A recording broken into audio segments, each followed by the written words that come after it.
All right, welcome to another edition of Career Conversations. I'm Herda-Rapp, the campus executive at UW-Stevens Point at Wausau. And in this installment, we're going to talk about becoming a medical doctor. And joining us, we have Corina Norrbom. Hi, Corey. Hi there. Thanks for having me. Welcome.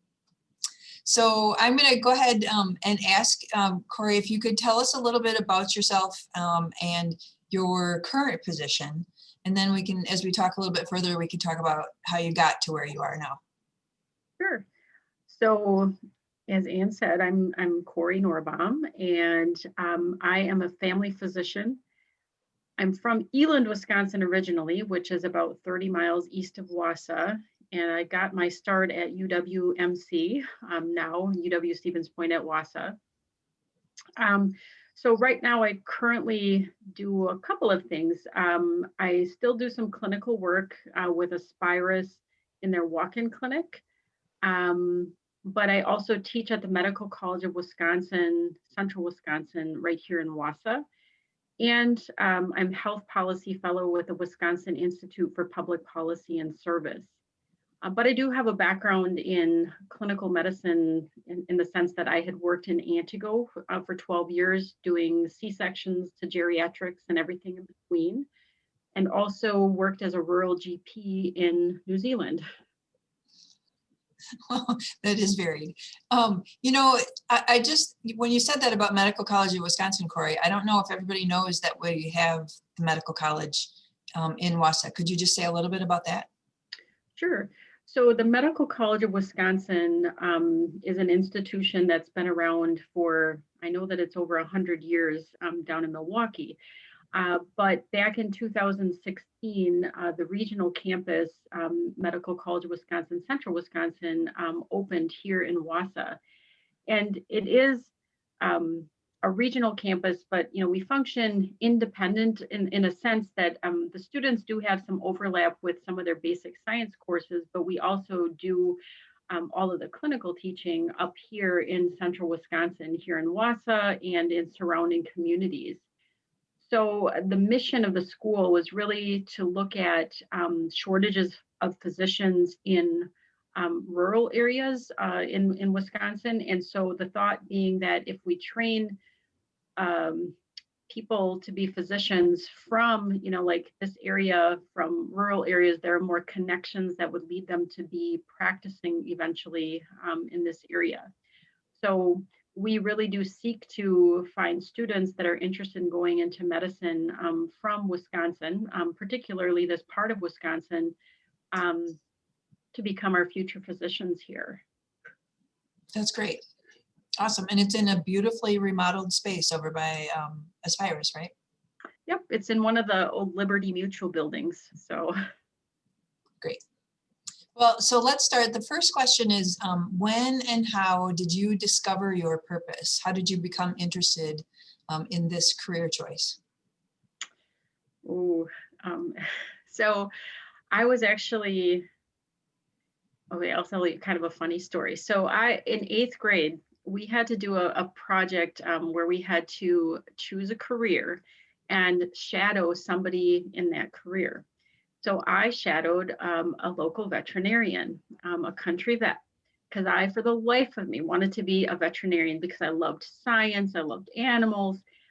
Well, I did the one day with him and I realized, oh no, that's not what I want to do. And I actually went home. I remember I was crying and I said to my mom, I don't want to be a veterinarian.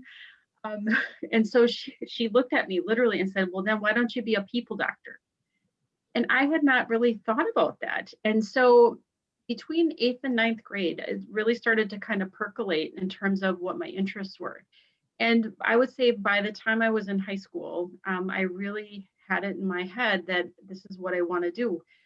So I did have a family physician here in Wausau. His name was Tom Peterson. And Tom actually was one of the founders of the family medicine residency program.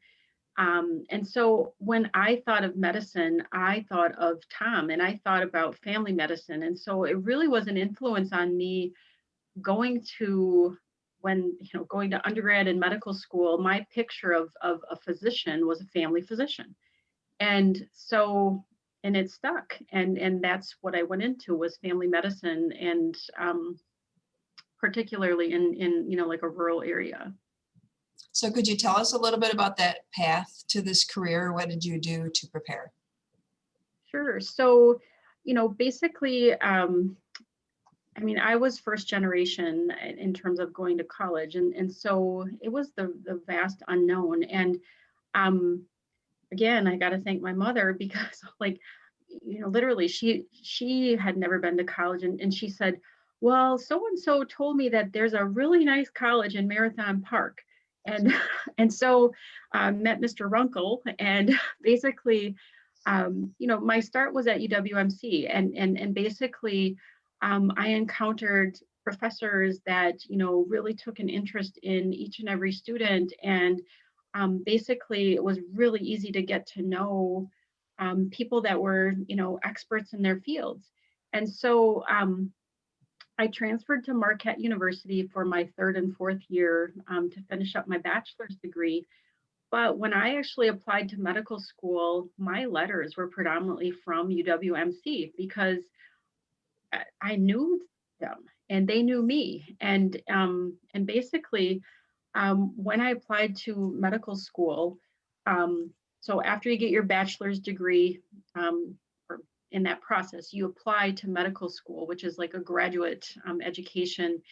And there's an application called the AMCAS application. And basically, you can check off whichever medical schools you want to apply to.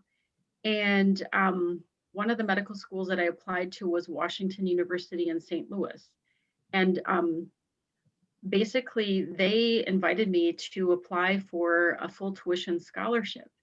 And I eventually got a full tuition scholarship. And I really thank the professors at UWMC, because, and Mr. Runkle, he wrote me a letter too, but, basically, I don't know how else to explain it, So, I mean, I was well prepared by starting here in Wausau. And so then after medical school, you have to do a residency. And so that's when you decide what type of doctor you want to be. So I went into family medicine. And so I did my family medicine residency in Duluth, Minnesota, because that residency focused on people wanting to practice in rural areas, and really being able to do procedures and take care of complex patients, because in rural areas it's a little different than in some other areas of the country, like suburban and urban practices. Awesome. And then you came back to the Wausau area. Yes, so I took my first job out of residency in Antigo. And so I worked there for 12 years. And interestingly, at the time, there had not been any female family physicians. And so thankfully, there were 3 of us that came at the same time, one of my resident mates, and then another person from the southern part of the state who's still there in Antigo, Dr. Flowers. So the 3 of us came, and we were barraged with women saying, we've been waiting for a female primary care physician here. So yeah, it was I loved it. But then I don't know, I guess maybe the 12-year itch, I really started to think about how different people had different experiences with health care and health systems and health outcomes, based on whether they had insurance, whether they had disposable income, what their home environment was. And it was interesting because at the time I didn't have a name for that, but I just kind of like knew that I needed to make a change. And at that point in time, President Obama had just been elected, and there was a lot of talk about changes in terms of health systems. And then we started seeing a lot of propaganda about, we would never want to have a national health system. You'd never want to be like Canada. You'd never want to be like all of these other countries. I mean, because we're the only like developed country that does not have some way to cover and take care of all of their people. And so I started to think, well, like, does everybody else in the world have it wrong? Like, or what's going on here? And so long story short, I ended up pursuing a job in New Zealand to work in a country that had a nationalized or has a nationalized health system, but to work and live in a country where I could experience that. And so that was an experience that really changed my life. It was fun because I learned a little and taught a little every day, because there are definitely things that we were doing here that I think were really helpful information for my colleagues there, but vice versa. There were definitely things that were very helpful that they were doing. And so it was a great experience. But when I came back, I really wanted to continue thinking about the bigger picture. And I learned then, like, just lots, sometimes you never know where a conversation or, like an opportunity leads. And I eventually really started looking at more like public health uh, projects, or, I started working with WIPS, the Wisconsin Institute for Public Policy and Service. And through my connections, through WIPS, I really started being able to put names to things like social determinants of health. And, a lot of the public health speak that I really hadn't learned in medical school. And so that led me to, in addition to doing clinical medicine, which I do part-time now through more of like, I call it shift work. So like emergency room or walk-in clinic type medicine. But then it allows me to do other projects. And so a lot of community projects related to these social determinants of health. Cool. So what, as I'm listening to you, I'm picturing certain qualities that I would want in a medical doctor or somebody who's going to pursue a medical career. But what do you think are some qualities or proficiencies that would be necessary for somebody looking to work in this field to be successful? Okay. Listening is really important. Listening to, like if I'm thinking about medical practice, being able to truly listen, because you might enter a room and think that you know what that person wants or needs, but unless you actually ask and listen, you might not quite have what you need to help that person, like whether they have an illness or injury or that type of thing. But even, like with your own colleagues and working as a team, because it really does take a team to try to provide good patient care. I think, one really important thing, it's a long road to becoming a physician. You have to love it. You have to love what you're doing. Because if you do, then you'll be able to get through. And, like there are certainly some proposed changes in terms of, like the pathway to become a physician, because I think just like in anything else, we're really looking at, okay, what do these standardized tests, like where do they play a role in this? But for the time being, they're still in place. And so it is, like there is a lot of hard work in studying. You have to get good grades to be able to, like in college, to be able to apply to medical school. So, I mean, the study skills, persistence, I think empathy, like in terms of, again, kind of shifting from the academics to, like the art of medicine, because there's, definitely the science part, but there's also the art and how that actually plays out in dealing with individual people or communities of people. So those would be some of the things that just kind of pop to mind in right away. Yeah. You know, you talked about some of the things someone would need to know to be able to prepare to get into medical school, um, and to serve, you know, to practice in the field. And that reminded me of the program that we have on campus now, AMP, that you're a part of. Could you talk a little bit about that? Because I think it's a really interesting, unique program. Sure. So AMP stands for Advocates in Medicine Pathway. And so basically, we know that right now there's a lot of competition to get into medical school.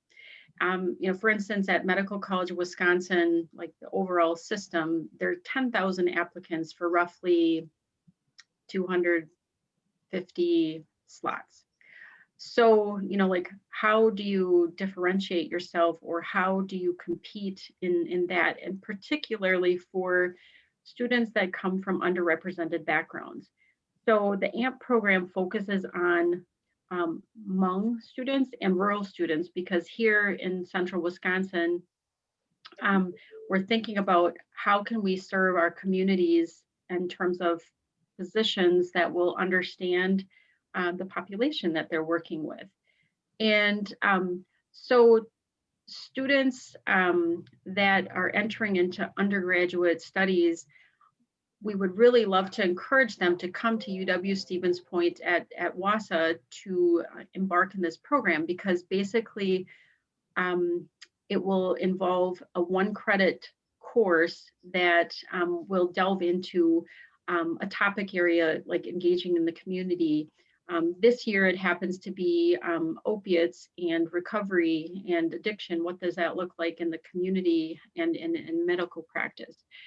But also the students that participate in AMP are given an opportunity to have medical student and faculty mentors, helping them to know, like, what are the pieces that are needed to put together a competitive application. So it might be, you know, developing, you know, like what type of shadowing experiences or work experiences, you know, interview skills, engagement with the community, things that an admissions committee might be looking for. But also part of it is doing a paid internship for a summer in a community health project. And we're in partnership with AHEC, or Area Health Education Centers, to have these students do a paid CHIP internship. And so that will allow the student to, again, get involved with potentially with a medical student in a project that would, again, be something that would give them just a good feel for, you know, like what determines health in, you know, people and communities. So, and we want to continue to keep in touch with these students all the way from, you know, the time they enter college until they are actually applying to medical school. So, yeah, so it's a great program. It's competitive in the sense that we had 33 applicants for 10 positions this year. And we're really excited about getting this started. We have a grant through Advancing a Healthier Wisconsin Partnership Program. So it's the Medical College of Wisconsin, Central Wisconsin, AHEC, and some other community partners, and especially UW-Stevens Point at WASA. So we're hoping that we can, you know, again, help students that are interested in becoming a physician, help them, you know, like, have the path not be so much of a black box, and like to be, you know, something where you can feel confident that somebody, you know, is going to walk with you. So what advice would you give to students, prospective students that are thinking about this field, you know, as they're considering it and thinking about entering it? Mm-hmm.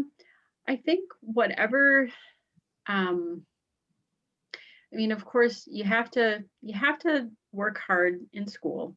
I mean, there's no getting around that. I think taking a breadth of courses and having a good liberal arts major is really important because yes, you need to have, like your prerequisite basic science courses, but it's great to have um, sociology and philosophy and theology and history and, and of course, English and being able to communicate. And I think that it's important to have that broad-based liberal arts education.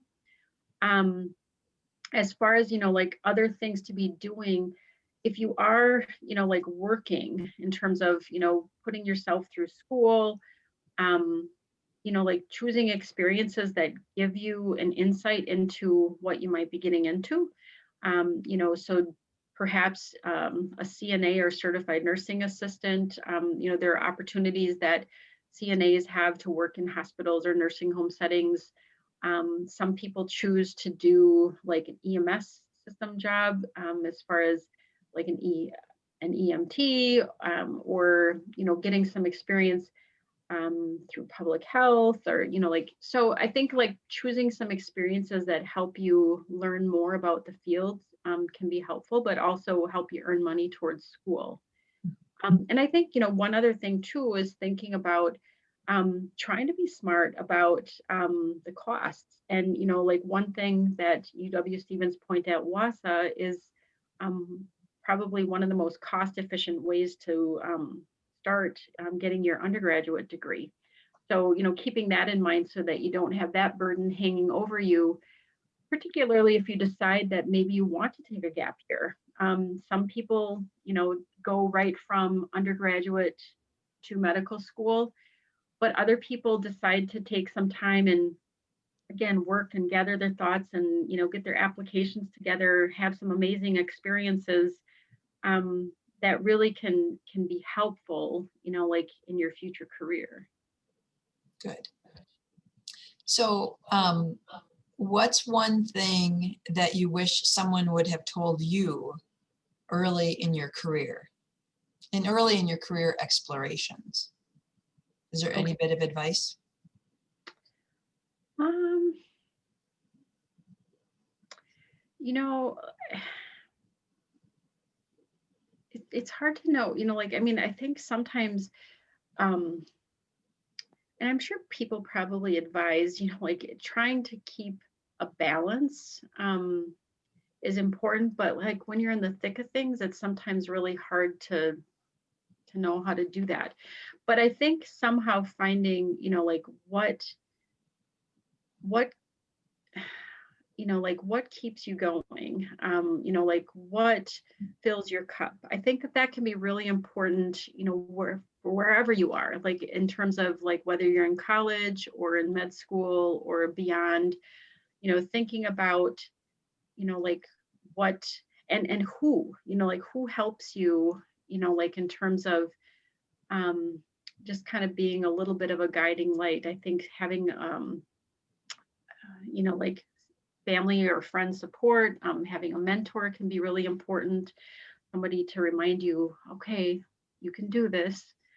Um, and if I could do it over again, but I don't know if it would have worked. Like one of the things I've had some exposure now, like to undergrad, again, like in some of the projects that I've worked on, I actually kind of unofficially audited an economics course with a friend at Lawrence University. And it was like, man, I wish I could go back to college now and just like enjoy classes because it was, there's a lot of focus on grades. And so, I think, again, that's a reality, but making sure that you take some courses that, again, just kind of make you that, more of a complete person. One of my favorite classes from UWMC, I remember, was actually music appreciation.